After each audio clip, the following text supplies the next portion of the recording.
Nomor satu, jangan-jangan ada perilaku syirik kali. Mempersekutukan Allah. Di rumah ada sesuatu nih yang kita percaya dengan sesuatu itu, rizki jadi bertambah, kemuliaan jadi bertambah, kewibawaan jadi bertambah, ada keselamatan segala macam. Yang masuklah kategori kita, kategori orang-orang yang sudah berbuat kemusyrikan. Dia tolak. Enggak, saya enggak begitu, Ustaz. Langsung yang nomor dua. Nomor dua, kalau memang syirik tidak, sholatnya bagaimana? Sholat, begitu ditanya tentang sholat, sahabat yang satu ini megang jenggot. Sholat ya Ustaz gitu. Sambil ngasih tahu saya jenggot ini bener nih, masa nanya sholat? Ustaz kelewatan nih. Ini sih jenggotnya begini nih, jenggot bener. Saya bilang iya. Ya mudah-mudahanlah sholatnya benar, tepat waktu, di awal waktu, ada sholat sunnah, ba'diyah, qobliyah, ada duha, ada witir, ada tahajud, oke lah, fine. Beres. Syirik enggak, sholat juga dia bilang jadi muadzin bahkan. Yang nomor tiga doraka sama orang tua kali. Karena tuh kalau doraka sama orang tua juga mampet tuh. Kalau kita punya masalah dengan orang tua, hukukul walidain, wah itu bisa celaka. Ada satu kisah klasik ya di salah satu kitab disebut, ada seorang bodoh datang ke seorang yang pintar. Kata si pintar ini, kata orang alim ini, aku akan berikan kamu uang yang banyak kalau kamu bisa mendatangkan hati ibumu. Si bodoh ini kemudian berangkat ke ibunya, ditikam loh pisaunya. Si ibu ini ditikam dengan pisaunya, kemudian dibelah dia punya dada dan diambil hatinya. Untuk berangkat menuju si orang alim ini, menunjukkan mana duitnya. Ini, aku sudah bawa hati ibuku. Di tengah jalan, dia terjatuh. Terpleset, terantuk batu atau apa, dia jatuh. Jatuh juga itu hati ibunya. Tiba-tiba kemudian keluar suara dari hati ini. Engkau tidak apa-apa nak. Subhanallah, hati yang sudah berdarah-darah itu bukan nanya tentang dirinya, tapi nanya tentang kamu gak kenapa-napa nak. Si anak itu kemudian menangis, dia menyadari kesalahan dia, sudah membuat ibunya kemudian terbunuh. Lalu pisau yang dipakai buat ngebunuh ibunya itu, yang diambil hatinya itu, kemudian dia mau tikamkan ke diri dia. Tiba-tiba hati itu teriak lagi, la taqtulni marratain. Jangan kau bunuh aku 2 kali, nak. Subhanallah.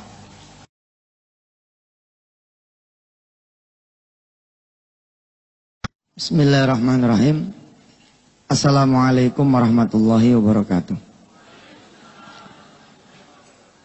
Allahumma salli wa sallim mubarik ala sayyidina Muhammad wa ala alihi walhamdulillahi rabbil alamin. Tidak ada kesusahan di muka bumi ini kecuali kita yang mengundangnya datang. Manusia di muka bumi ini ada 2 tipe. Yang pertama la ya'lamun, mereka yang tidak mengetahuinya bahwa sesungguhnya dia lagi sakit.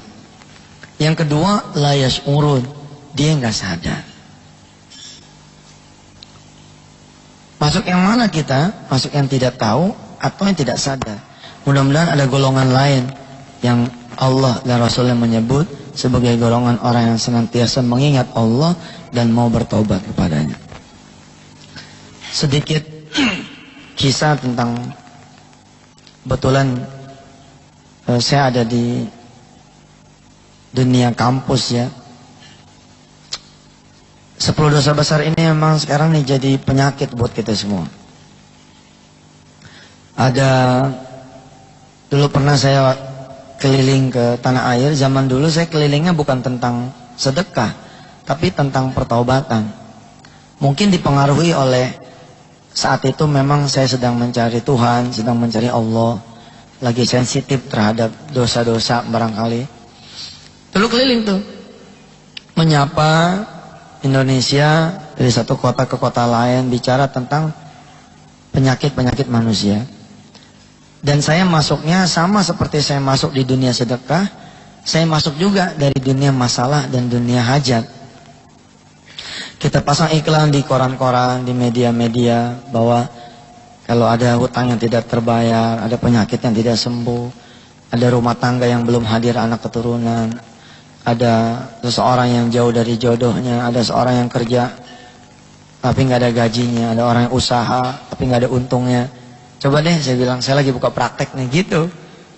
Zaman dulu memang judulnya praktek begitu, namanya majelis konseling. Nggak apa-apa lah kita menyodok di tengah paranormal, di tengah kehadiran dukun-dukun saat itu ya. Kalau sekarang sih sudah agak berkurang ya iklan-iklan gitu. Zaman dulu marak sekali. Datang nih satu dua orang gitu. Ustaz, saya punya begini, saya punya begitu. Lah saya dulu punya kertas isian 10 dosa besar. Jadi sebelum bicara tentang penyakit atau tentang masalah yang dihadapi, terlebih dahulu saya sodorin. Jadi seperti dokter, saya suruh ngisi orang itu dengan jujur. Tolong Bu, tolong Pak, dari 10 kategori dosa besar, yang mana yang kira-kira sudah dilanggar. Nanti kita konsentrasi di sana. Mengingat orang-orang yang datangnya banyak. Jadi saya pakai alat bantu. Saya menyebutnya balance scorecard di urusan 10 dosa besar. Kita pakai skor nih, yang mana nih? Ada orang-orang tertentu yang nggak bisa nulis, dia diem aja nggak bisa nulis. Saya bilang sama beliau, tenang Pak, ini rahasia saja, rahasia antara kita berdua dan Allah. Mudah-mudahan ini tidak menjadi aib, tapi memang saya harus bertanya, seperti dokter. Ketika ada orang datang, kita nanya apa yang sakit. Ketika perutnya, ya sudah kita konsentrasi di perut dia, kita konsentrasi di penyebabnya. Diisi Pak, ada yang nggak mau ngisi. Dia nanya sama saya, maaf Ustaz, di sini cuma 10 dosa besar. Kelihatannya saya lebih dari 10 Ustaz. Tapi ada juga yang tidak mampu menemukan dosanya apa gitu. Karena ternyata terkait sama orang tuanya. Ada pernah terjadi saya ngebetulin tulang belakang orang. Dan orang ini clean, bersih, disodorin A, B, C sampai 10, nggak ada yang dia kerjakan. Dan dia tidak bisa duduk lebih dari 10 menit. Karena permasalahan tulang belakang. Ternyata subhanallah dia menyimpan orang tua yang dari sebelum dia lahir sebagai seorang rentenir. Jadi perilaku kemudian bapaknya itu jadi masalah di anaknya. Ketika kemudian kita putus pakai doanya Nabiullah Ibrahim kepada bapaknya, bahwa aku berlepas diri dari apa yang diperbuat oleh bapak, kan begitu Nabi Ibrahim bilang kepada bapaknya.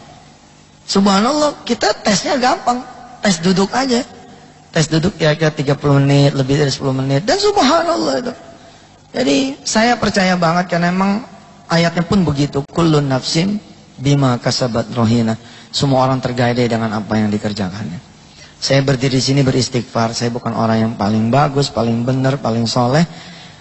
Justru kayaknya malam ini kalimat ini ditujukan untuk diri saya sendiri. Semoga mudah-mudahan kita diberi kesempatan Allah nyampe di bulan suci Ramadan, supaya Allah betul-betul kubur segala dosa-dosa kita sehingga tidak ada lagi kesusahan kecuali Ia mengantarkan kita kepada Allah Subhanahu wa taala. Nah, ada seorang suami istri datang, mukanya bersih gitu. Muka saya masih agak-agak ada pengaruh dosa besar ya. Muka yang satu ini subhanallah nggak tega tuh kalau saya nyodorin formulir itu, karena saking kelihatannya soleh gitu. Istrinya juga masya Allah tuh jilbabnya ini panjang gitu, kayaknya nggak mungkin lah mereka berdua pelaku itu. Tapi karena saya harus tanya, iya saya tanya. Dia datang mengeluh, dia bilang, Ustaz, yang ngomong istrinya, suami saya nih Ustaz, udah 7 tahun berumah tangga tapi nggak punya pekerjaan. Saya bilang ya nggak apa-apa nggak punya pekerjaan, yang penting punya duit.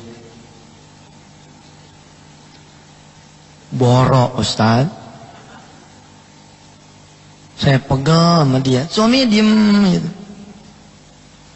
Dia cerita selama ini dia menjadi guru di salah satu SMU negeri. Hidupnya dari dia punya gaji. Terus saya tanya kalau emang nggak punya pekerjaan, emangnya nggak nyari? Dia bilang nyari Ustaz. Tapi setiap dia nyari kerja, duit saya habis. Kok gitu? Iya, asal mau nyari kerjaan, pakai duit saya 20.000, 20.000, 20.000, 7 kali udah 140 Ustaz. Gaji saya berapa? Kalau emang nggak kerja, kenapa nggak usaha? Saya lebih ngeri lagi Ustaz. Begitu kata si istri. Kalau usaha, ujungnya utang, utang, utang. Hidup tuh memang ujian, tapi kalau hidupnya ujian terus, ada dua. Pertama itu bukan ujian, itu azab. Yang kedua emang blow on, nggak naik-naik, diuji terus sama Allah. Ya ada kesempatan restnya lah, nikmatin dulu hasil ujiannya, naik dulu. Tahu udah di atas nih, uji lagi, wajar begitu. Tapi kalau hidup tuh isinya ujian terus, diberondong terus. Ya seperti bahasanya Al-Quran, kullama nadijat juluduhum baddalnahum juludan ghairaha. Setiap kulitnya terkelupas, aku ganti dengan kulit yang lain, tapi aku bakar lagi, terkelupas lagi, bener lagi, bakar lagi. Nah kalau sampai kayak begitu, khawatir kita jangan-jangan emang kita bukan dalam suasana ujian, tapi suasana yang azab. Saya perhatiin baik-baik nih orang. Oke dah saya bilang, kita mulai aja dah. Nomor 1, jangan-jangan ada perilaku syirik kali, mempersekutukan Allah. Di rumah ada sesuatu nih yang kita percaya, dengan sesuatu itu rizki jadi bertambah, kemuliaan jadi bertambah, kewibawaan jadi bertambah, ada keselamatan segala macam. Yang masuk ke kategori kita, kategori orang-orang yang sudah berbuat kemusyrikan. Dia tolak. Enggak, saya enggak begitu Ustaz. Langsung yang nomor 2. Nomor 2, kalau memang syirik tidak, sholatnya bagaimana? Sholat, begitu ditanya tentang sholat, sahabat yang satu ini megang jenggot. Sholat ya Ustaz gitu.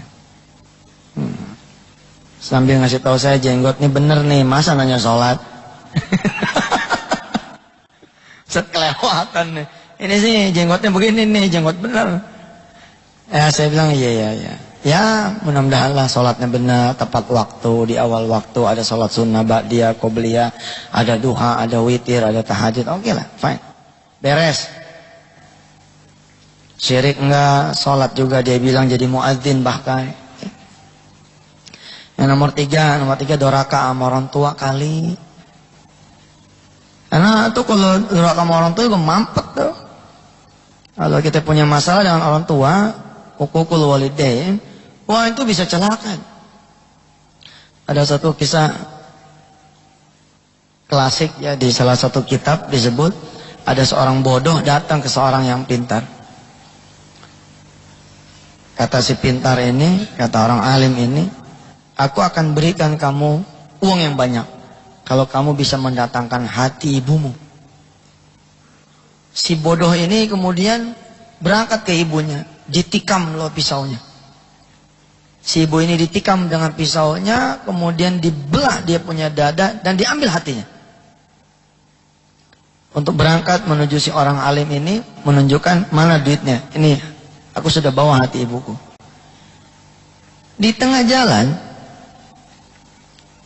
dia terjatuh. Terpleset, terantuk batu atau apa, dia jatuh. Jatuh juga itu hati ibunya. Tiba-tiba kemudian keluar suara dari hati ini.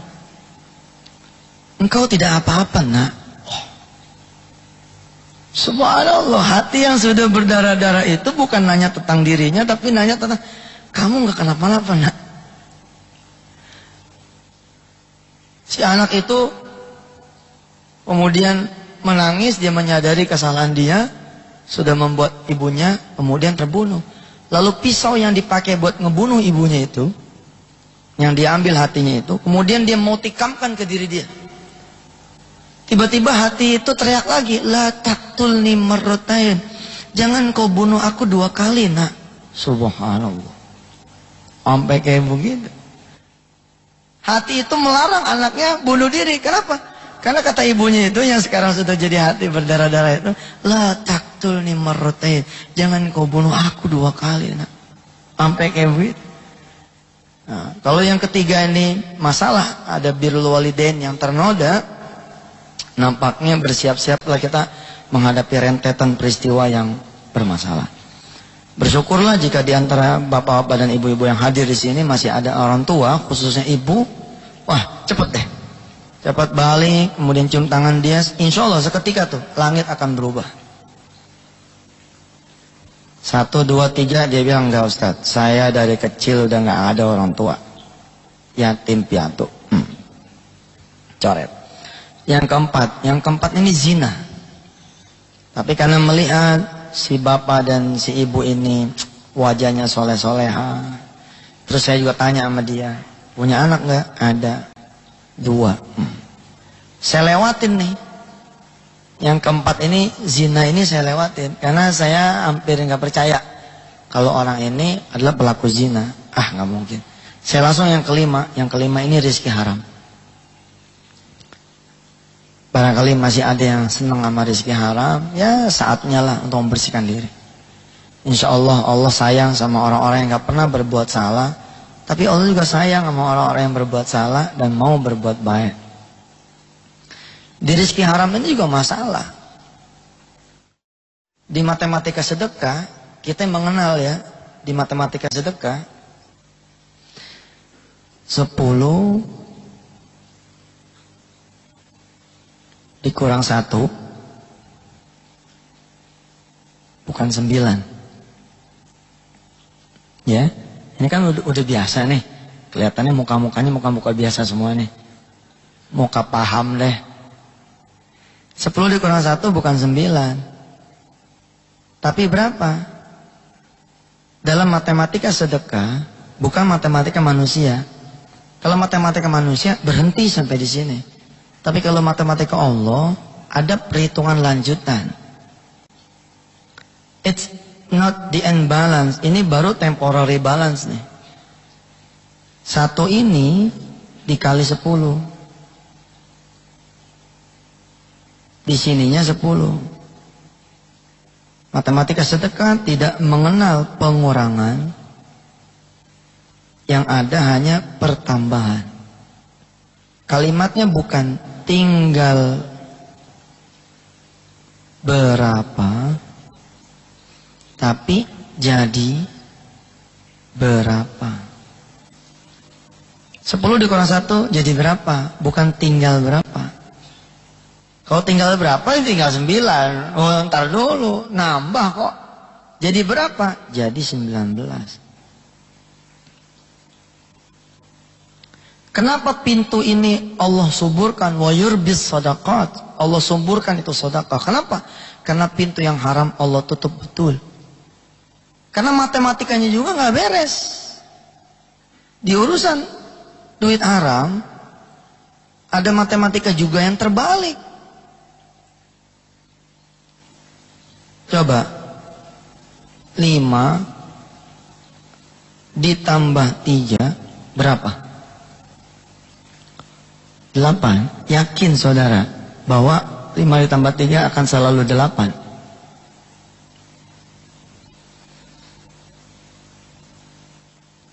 Look in the left side. Lihat di sisi yang kiri ini. Ternyata 10 dikurang 1 enggak selalu 9. Berarti 5 ditambah 3 enggak selalu 8. Bisa berapa? Bisa min 2 loh. Kok bisa min 2 Ustaz? Iya, dia punya gaji 3 juta, ngembatnya 5 juta. Gajinya 3 juta, tapi yang dia embat 5 juta, minus 2. Minus 2 ini selalu sebulan, lah kalau 12 bulan, operasi jantung bos. Kenapa 24 juta? Sama seperti sedekah yang akan punya konversian yang dia cari apa konversinya. Begitu juga yang haram akan dia cari konversinya apa. Ketika rizki sudah tidak lagi bisa nanganin konversian kejahatannya, maka badan yang akan dia cari. Kalau badan dia juga udah gak cukup, anak yang dia embat. Terus begitu. Subhanallah. Kalau kita tidak hentikan, subhanallah. Ada 5 lagi, tapi 5 lagi ini mendingan saya kasih CD 10 dosa besar, dengerin sendiri. Kalau enggak waktu kita habis. Tapi yang jelas si Mas yang satu ini dengan si Mbak, dia geleng kepala terus. Nomor 6 ini geleng, nomor 7 ini geleng, nomor 8 geleng, nomor 9 geleng, nomor 10 geleng, bersih, clean. Gampang saya sebagai seorang dokter, bukan dokter seperti prima, tapi dokter masalah. Kalau semua orang itu geleng kepala tanda nggak pernah melakukan 10 dosa besar, ya wes itu ujian. Tinggal sabar. Tapi ada satu yang belum saya tanya, yang nomor 4. Cuman mencermati kalimat di awal, istrinya masih kerja jadi guru. Dalam hati saya jangan-jangan dia berzinanya bukan sama istrinya, sama orang lain. Ya deh, saya keluarin dulu tuh istrinya. Udah lama nih saya tidak melakukan agenda konselingan seperti ini. Yang terjadi kita ya sedekah. Padahal ngulitin orang dari sisi pertobatan tuh, waduh, itu seperti meribon orang, melahirkan orang lagi dari awal lagi.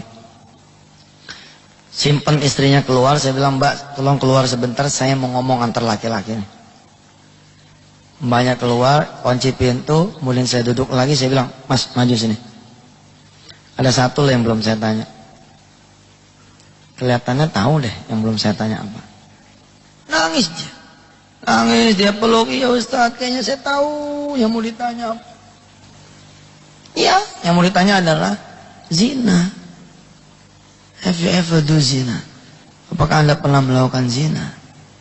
Kalau pernah, oh subhanallah. Berat urusannya. Udah saya bilang, udah simpen tangisannya, ambil wudhu, sholat. Insya Allah, Allah menyediakan ampunan yang sama besarnya dengan dosa kita. Atau malah mau bigger than our sin, lebih besar daripada kita punya dosa.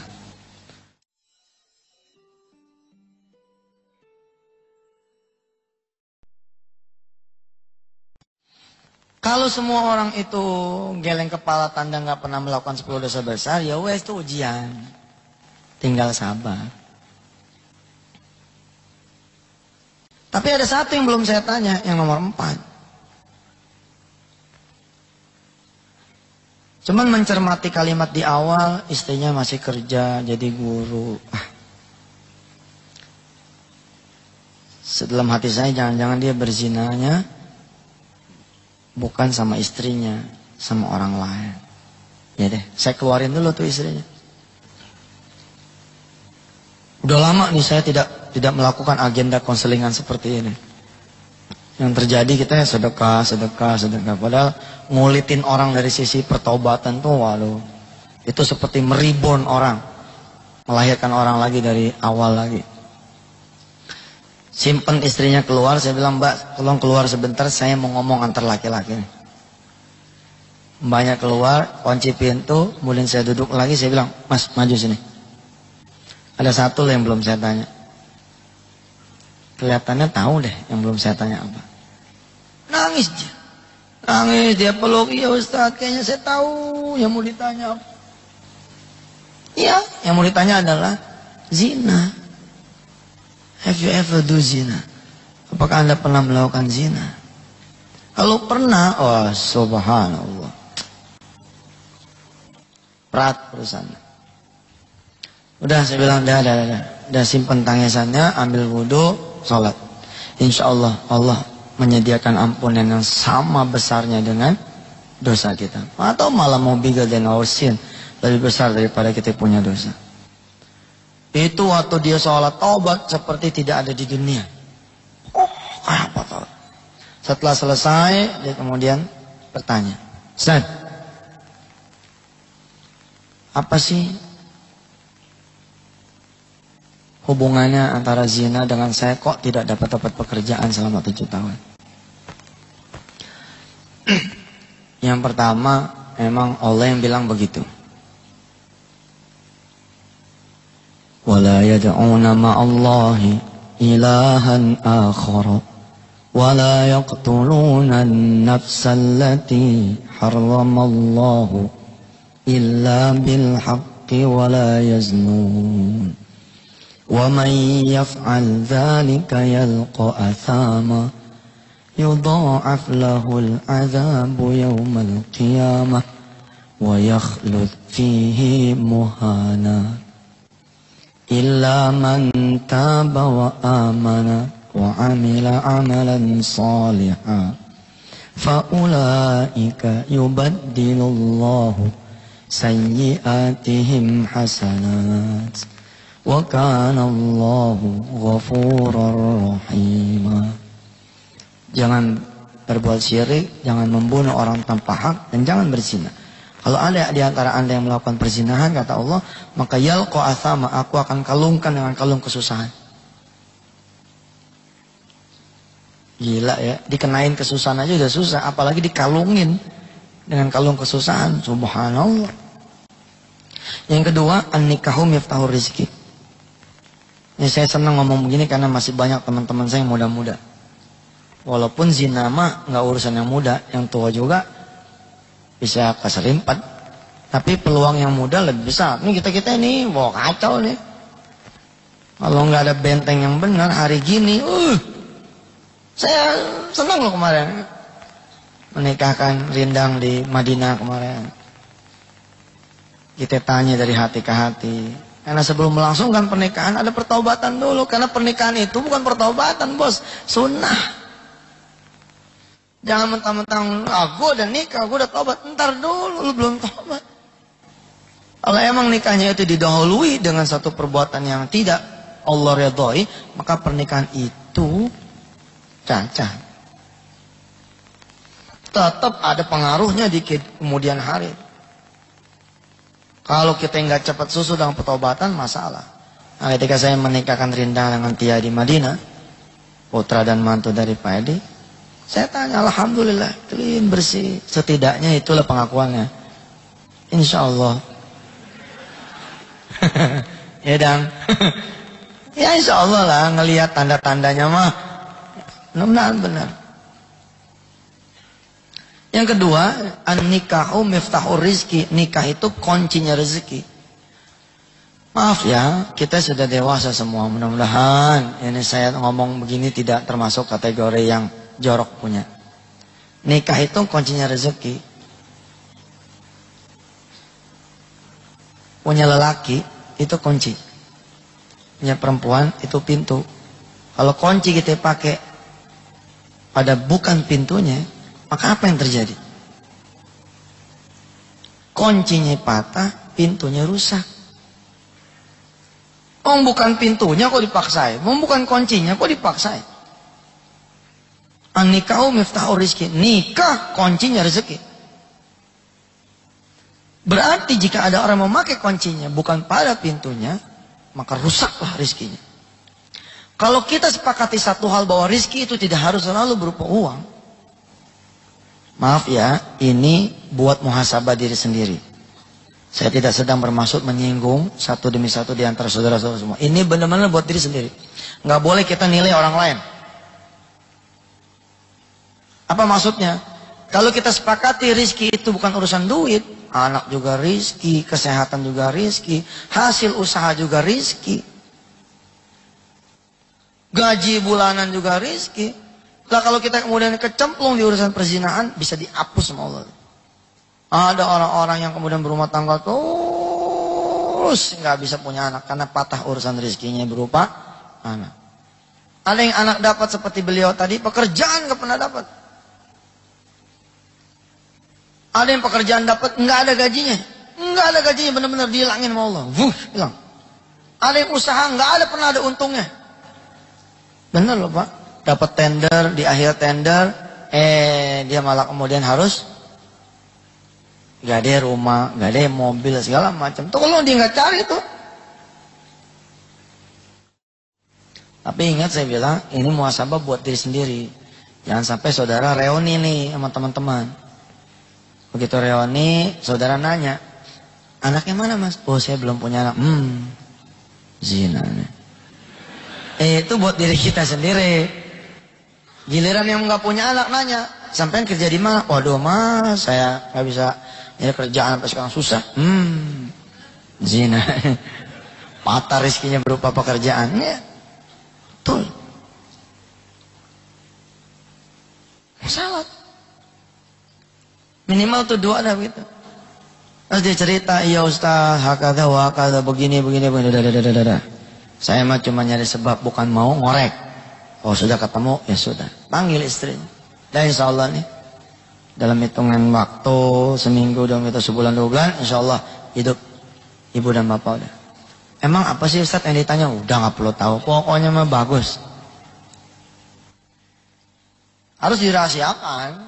Zaman dulu barangkali, makanya Pak, jagain anak-anak, istri jagain suami, suami jagain istri. Bukan jagain dengan awas Bapak, bukan, dengan doa. Betul, lindungi anak keturunan kami dari perbuatan-perbuatan yang keji, dari perbuatan-perbuatan. Kenapa coba? Doa, maaf ya, doa cebok coba, urusannya apa coba? Allahumma inni a'udzubika minal khubuthi wal khoba'ith. Dan doa itu dilalanya udah tidak lagi dipakai loh sama kita. Kalau orang dulu kan disiplin tuh. Kalau ngepop, kalau buang air kecil atau apa, mesti baca. Allahumma inni aku ya Allah berlindung. A'udzubika minal khubuthi wal khoba'ith. Dari kekejian, dari keburukan. Coba rahasianya apa tuh coba? Karena Allah tahu kalau nggak dilindungi sama Allah, nggak diprotek sama Allah.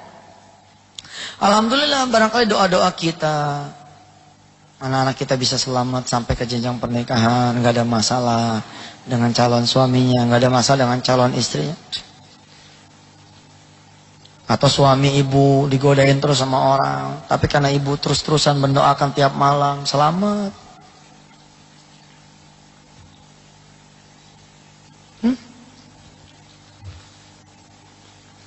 Saya pernah ceramah di salah satu kampus. Dulu kita punya spiritual financial healing buat mahasiswa. Yang digarap adalah mereka-mereka yang sudah mau diwisuda. Supaya mereka tahu mereka akan memulai menuai penyakit itu di luar. Terus saya sempat nanya sama mahasiswa, ayo, yang sudah pernah patah kuncinya, yang sudah pernah rusak pintunya, nih kita sediakan jasa repair bodinya. Silakan SMS ke nomor ini. Itu tuh ada banyak SMS. Ustadz saya udah 3 kali patah. Ustadz tadi udah gak kehitung. Betul. Yang lebih amazing lagi, begitu saya keluar kaget, saya nenteng koper nih mau ke Jawa, mau ke Jogja, di Uber sama Purek 3. Ustadz bisa ngomong sebentar gak? Pak Purek, SMS aja deh, saya udah harus kejar pesawat. Pak Ustadz tolong, ini nyangkut hidup saya. Kunci saya patah juga Pak Ustadz. Gila gak tuh Purek tuh? Wah, screening itu sesekali harus dilakukan Pak. Kalau kita yang punya perusahaan, saya screening betul itu. Kita yang gak mau perusahaan kita kemudian dikotori dengan perbuatan-perbuatan dosa orang-orang yang kita gak tahu judulnya. Kita nggak boleh bilang begini, Ustadz itu kan yang melakukan anak buah kita. Kenapa jadi kita ikut tanggung? Saudara, ada 2 orang di satu ruangan, udah mandi, pakai minyak wangi bersih, betul. Datang tamu ketiga, kotor, agak mandi, bau.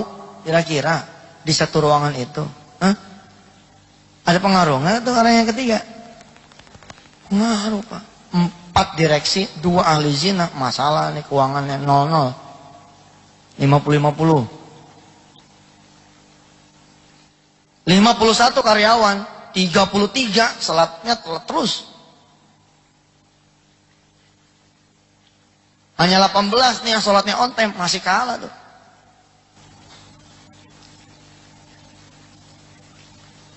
Al-qari'atu mal-qari'ah. وما أدراك ما القارعة يوم يكون الناس كالفراش المبثوث وتكون الجبال كالإهن المنفوش فأما من ثقلت موازينه فهو في عيشة راضية Kalau lebih banyak orang-orang yang berbuat baik, lebih banyak kebaikannya, fi isyatir radiyah, senang. Wa amma man taqulat mawazinuhu. Bahaya tuh kalau kita kemudian lebih banyak keburukannya dari dua neraca, yang satu tabung dosa, satu tabung amal. Ternyata tabung dosa menempati 80%, tabung amalnya 20%. Hidup kita nggak seimbang yin dan yangnya. Pasti masalah. Badan kita aja kalau nggak seimbang, ya kayak saya begini bisa flu. Pikiran kerja terus, fisik kerja terus. Ya namanya juga badan pasti deng. Ada suplemen-suplemennya. Hidup juga begitu. Ketika kemudian tidak seimbang, ya kan jadi masalah. Alhamdulillah kita punya Allah luar biasa.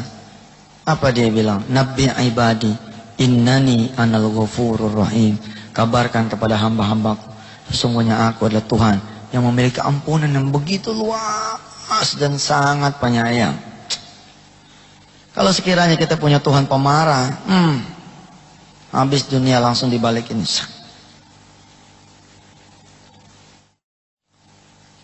Ayuhan nas, wahai manusia, antum tukhti'una bil-laili wan-nahari wa ana aghfiru dzunuba jami'an. Wahai manusia, kalian tuh senangnya bikin dosa pagi, siang dan malam, sedangkan aku adalah Tuhan yang senang yang ngampunin kalian. Hebat gak tuh Allah tuh?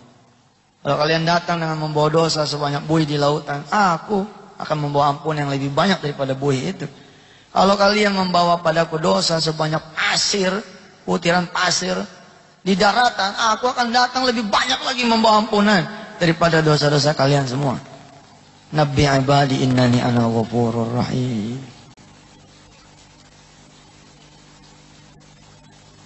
Alhamdulillah. Ini muka-muka di depan saya mah muka orang soleh-soleha. Ya kelakuan emang gak ada yang tahu kan. Tapi setidaknya ya mudah-mudahan betul-betul kita berdoa kepada Allah. Ya Allah, Rabbighfirli wali walidayya warhamhuma kama rabbayani shaghira. Jadi kalau ada yang kehidupannya doyong, ada masalah, checklist berdua. Checklist berdua dengan jujur. Pilih pengaduan kita di atas sejadah. Kenapa? Karena kata Tuhan, akulah as-sattar, akulah yang maha menjaga rahasia. Jadi jangan ngadu sama orang deh untuk urusan dosa, sebab bisa merembet kemana-mana. Kenapa ada satu rahasia tuh nggak tahu hijab ada hijabnya? Kalau katanya sih begitu, saya belum pernah ya ngelihat langsung tuh bilik pengaduan. Karena tidak ada orang yang bisa menjaga rahasia. Tapi Allah, ya sattar, dialah yang maha menjaga rahasia. Kita ngadu sama dia, besok udah terang, insya Allah. Makanya nanti ya sempetin begitu pulang ke rumah, di perjalanan, tafakur sebentar aja. Asal jangan dilihatin sama istrinya. Nih, diem-diem kenapa nih? Dosanya apa sih mas? Enggak, pengen tahu aja, nggak apa-apa. Udah, ini aku aja sama Allah. Nomor 4 ya. Jangan ya, udahlah antara kita sama Allah saja. Kalau tadi saya buka praktek gitu, ini karena emang saya harus buka praktek, emang saya harus nanya. Yang namanya orang yang tidak mampu, kemudian apa namanya? Mengenali dia punya dosa, mengenali dia punya kesalahan. Betul loh Pak. Mana ada sih juga manusia yang gak punya dosa ya? Tapi itulah, untung Allah itu maha pengampun. Nah Bapak Ibu yang dirahmati Allah, ada yang menarik saat itu. Kenapa saya senang bicara di kampus, cerita tentang spiritual dan financial healing? Karena memang banyak sekali kejadian-kejadian. Saya bilang kalau laki-laki itu banyak di urusan ekonomi bos. Karena judulnya kuncinya doang nih, patah. Tapi kalau pintu kan fisik. Sehingga banyak perempuan-perempuan yang larinya itu apa? Kanker rahim, kista, kanker payudara. Saya lagi maaf, kita tidak sedang memuhasabahkan orang lain. Belum tentu dia itu azab, belum tentu. Belum tentu. Tapi kalau dia sudah sadar, maaf ya, dia punya kehormatan, dia sendiri yang membuka untuk dinodai orang lain, wajar kalau kemudian badannya berontak sama Allah Subhanahu wa taala. Dia nggak mau. Badan itu dihuni oleh ruh yang kayak begitu, ya panas, Pak. Emang gampang apa kena kanker rahim? Emang gampang apa kena kanker payudara? Emang gampang apa kena penyakit-penyakit yang, ya maaf ya, naudzubillah min dzalik, berat. Nggak gampang. Mudah-mudahan kalau memang ada di antara kita yang punya penyakit-penyakit yang kayak gitu, berhusnuzan saja sama Allah. Ustaz, saya nggak pernah berzina kok. Saya nggak pernah gini. Ya sudah, alhamdulillah. Mudah-mudahan Allah menganggap itu memang bukan satu hal yang apa. Nah, yang menarik, ketika saya lagi ngonselingin orang, ada satu anak muda, gagah, tinggi, besar, berpakaian uniform salah satu BUMN. Setiap kali tamu selesai, saya suruh dia masuk, nggak mau. Tamu selesai, suruh dia masuk, nggak mau. Dia mendahulukan orang lain terus sampai kemudian tengah malam. Baru tengah malam masuk dia. Umurnya 28 tahun. Pakaiannya uniform. Salah satu BUMN besar lah. Saya bilang sama dia, wah, ini anak muda nih, sepantar sama saya. Oh, datang ke sini. Yang datang ke sini emang mestinya yang bermasalah. Saya bermasalah, Ustaz. Apa yang bermasalah? Saya sopir, Ustaz. Pakaiannya memang uniform BUMN besar, tapi ternyata dia sopir. Tapi ya, what's your problem gitu, men? Apa yang jadi masalah Anda? Emang kenapa dengan posisi sopir? Lebih bagus Anda kerja jadi sopir daripada enggak sama sekali.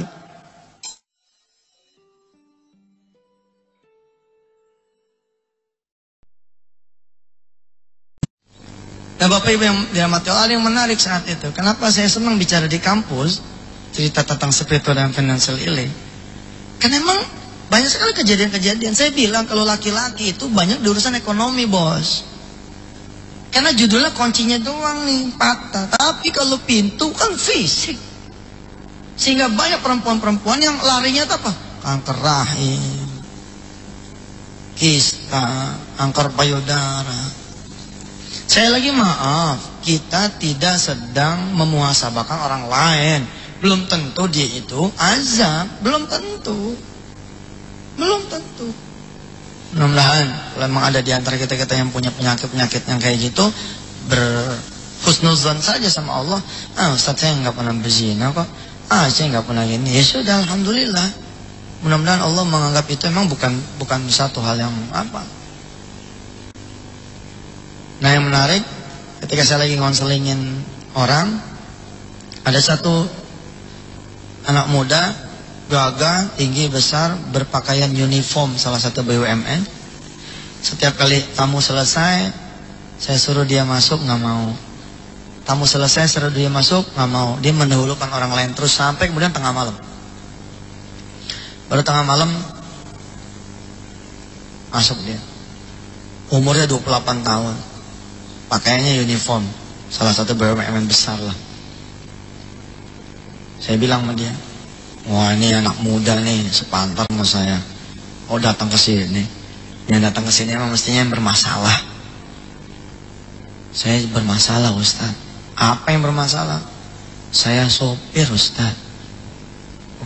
Pakaiannya memang uniform BUMN besar, tapi ternyata dia sopir. Tapi ya, what's your problem gitu, men?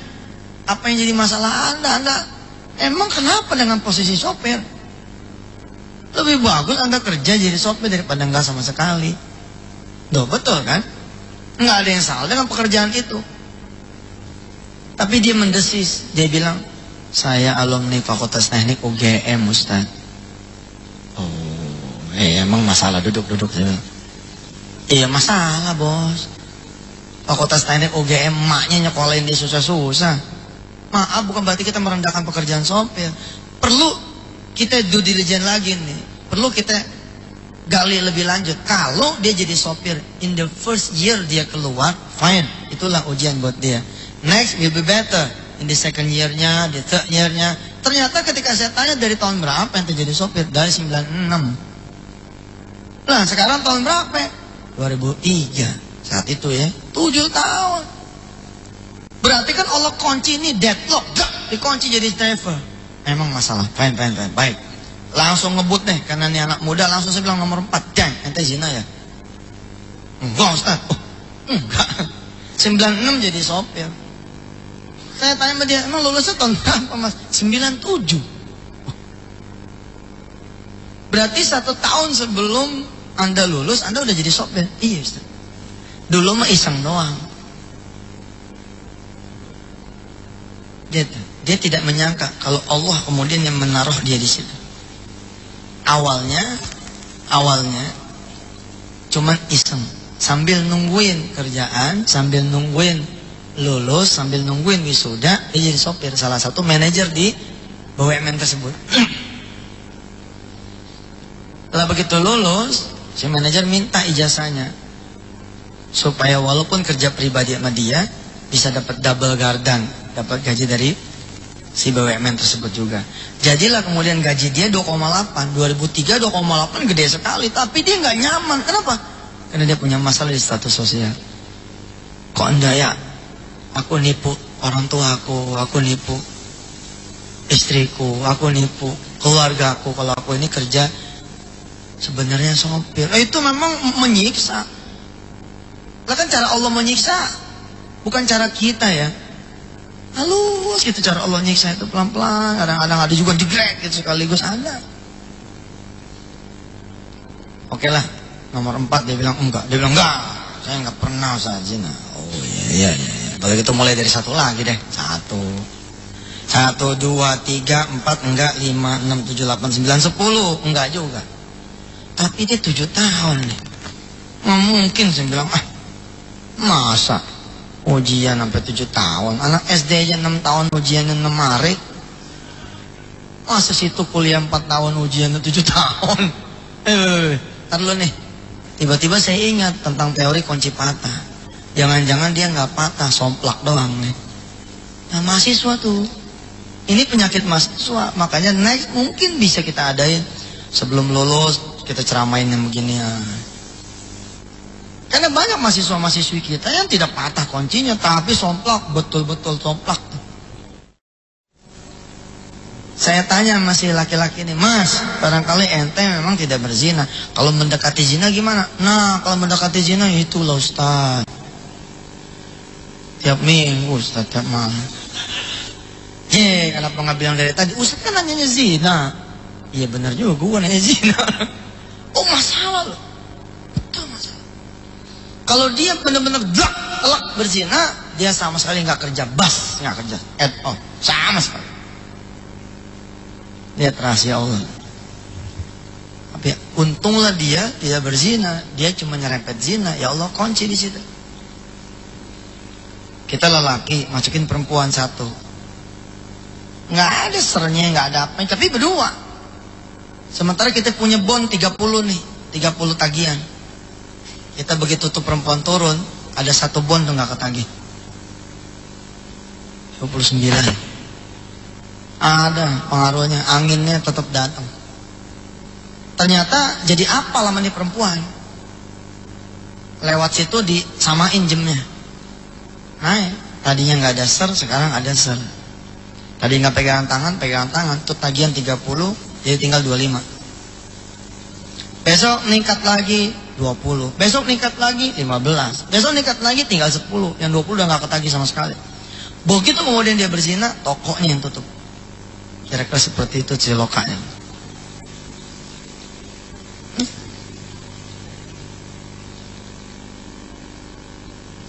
Ajarkan kepada anak-anak kita memakai jilbab yang rapi. Karena subhanallah, itu seperti zina tiap hari.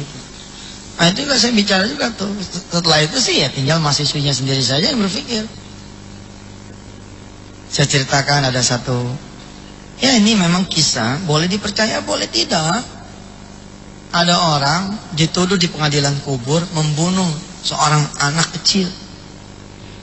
Yang dituduh membunuh ini adalah seorang perempuan yang dulunya berparas jelita, Tangannya jangan bunuh anak kecil.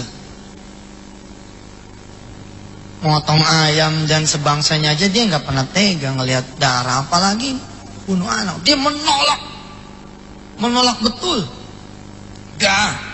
Jangan tuduhkan tuduhan itu kepada saya nggak pernah. Apa sih malaikat nggak mau tahu, dia hajar lagi, jebret terus. Begitu udah ancur-ancuran, utuh lagi, dikasih tahu lagi, kamu dosanya begini, tolak lagi, sampai kemudian diminta keadilan Tuhan.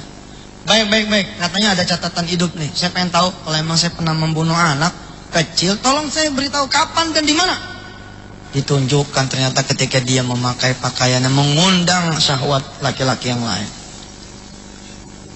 Dikisahkan kemudian ada seorang laki-laki yang melihat dia sedang tidak menutup aurat. Terbersit kemudian syahwat di dia. Terbersit syahwat di dia, pengen makan nih perempuan, gak berani, yang dia makan anaknya sendiri. Kemudian anak ini setelah dimakan dibunuh. Tidak menyangka nih si perempuan kalau yang dijadikan penyebab adalah dia. Sekali lagi saya bilang, gak usah dipertanyakan kebenarannya dan apakah emang begitu, gak usah, renungin aja deh. Kita bisa menjadi asbab suatu perbuatan dosa, bisa. Tanpa kita sadari. Ini wajahnya tegang semua nih. Ya wes lah, pokoknya mah Allah Maha Pengampun gitu ya. Mudah-mudahan begitu kita pulang sebelum tidur malam kita sempat sholat sunnah 2 rakaat. Ada yang bilang tidak ada itu sholat tobat. Baik, kalau memang tidak ada, saudara tidak mengakui adanya sholat tobat, udah sholat sunnah biasa aja. Usolli sunnatan dah. Rakaat ini saya sholat sunat mutlak 2 rakaat. Habis itu bertobat. Bertobat. Kita beristighfar pada Allah Subhanahu wa taala, mudah-mudahan Allah mengampuni kita punya dosa. Bapak Ibu yang dirahmati Allah, ada sementara yang saya bilang kata Allah tuh layas urun. Dan berhati-hatilah kita kalau masuk pada kategori ini.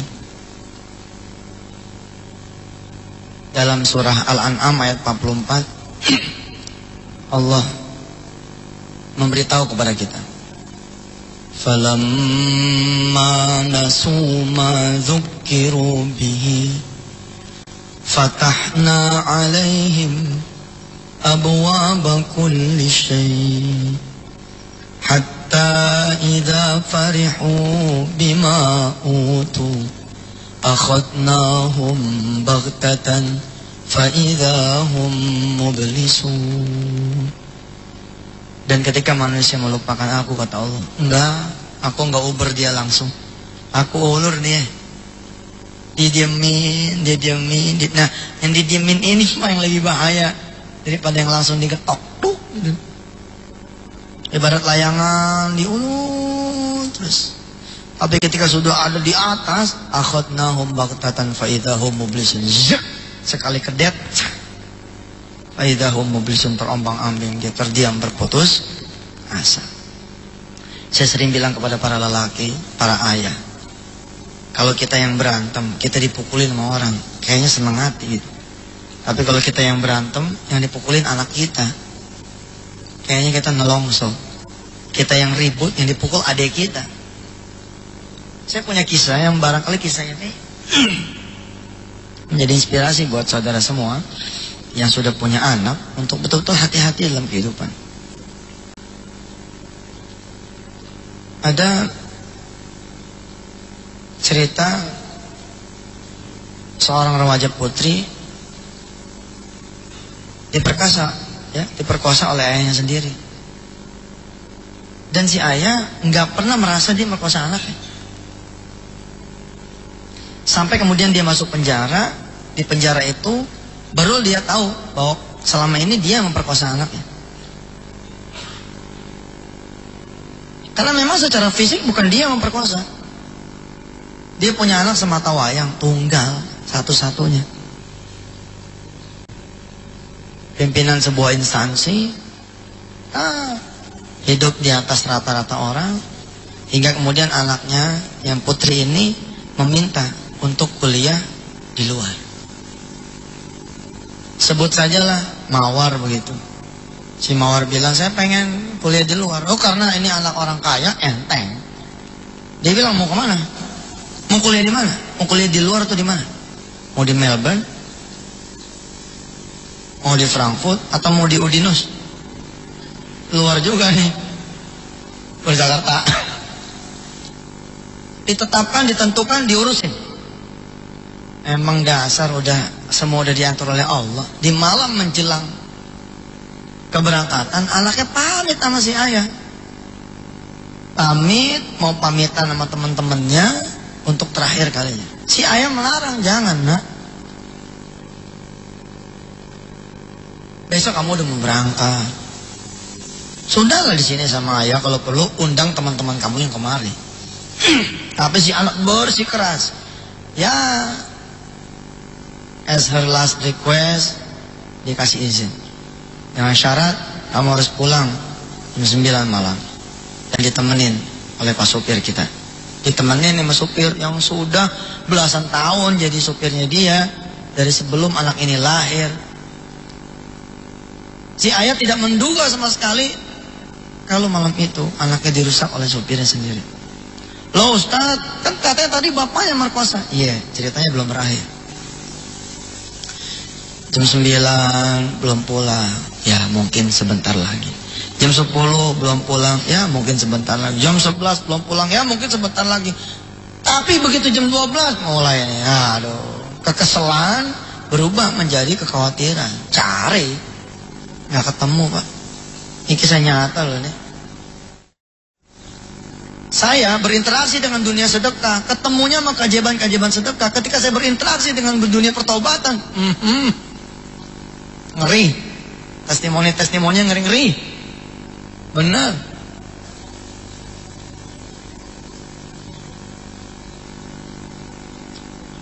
Dan Allah lindungin kita dari merusak kita punya anak keturunan tanpa kita sengaja. Allah karim. Diantar anaknya besok sama petugas Polres. Udah bubar dah tuh. Rencana pergi ke luar negeri bubar dah. Petugas Polres nganterin anaknya menjadi korban perkosaan. Dan diidentifikasi yang merkosa adalah sopirnya sendiri. Unbelievable. Anak ini digendong oleh sopir itu. Dianterin ke sana kemari. Udah seperti anaknya sendiri. Menyesal dia seumur hidup. Kenapa dia tidak antar anaknya di hari terakhir itu? Sudah begitu urusannya. Allah kalau sudah mau jatuhin, udah nggak bisa bergerak. Kalau udah kehendak Allah tuh menjatuhkan kita di lubang, udah dah. Menghindar pun juga udah nggak bisa. Saya sangat mengarifi tuh yang begitu-gitu. Udah, kalau udah kehendak Allah ya sudah. Saya cuma bisa pasrah kepada Allah. Tapi dia sesalin seumur hidup. Sebagai orang yang memang kaya dan jagoan pula, dia bon tuh, sopirnya dibon. Dibon Pak, orang kalau urusan yang zina-zina tuh urusannya kacau tuh. Dibon, pokoknya bayar buat digebukin. Tapi di malam ketika si sopir masuk ke sel, si bapak bermimpi dia memperkosa anaknya sendiri. Lah datang itu dalam keadaan gila. Karena 7 hari berturut-turut mimpinya itu dia memperkosa anaknya sendiri, nggak ketemu tuh. Sampai kemudian dia datang ke sebuah pengajian zikir, dibukain tuh sama sang Habib bahwa wajar kalau kemudian Allah mengidentifikasi Anda sebagai orang yang memperkosa anak Anda sendiri. Kenapa? Fisiknya sih emang kelihatannya si sopir, tapi itu adalah buah akibat keharaman-keharaman yang ditumpuk, kemudian istrinya.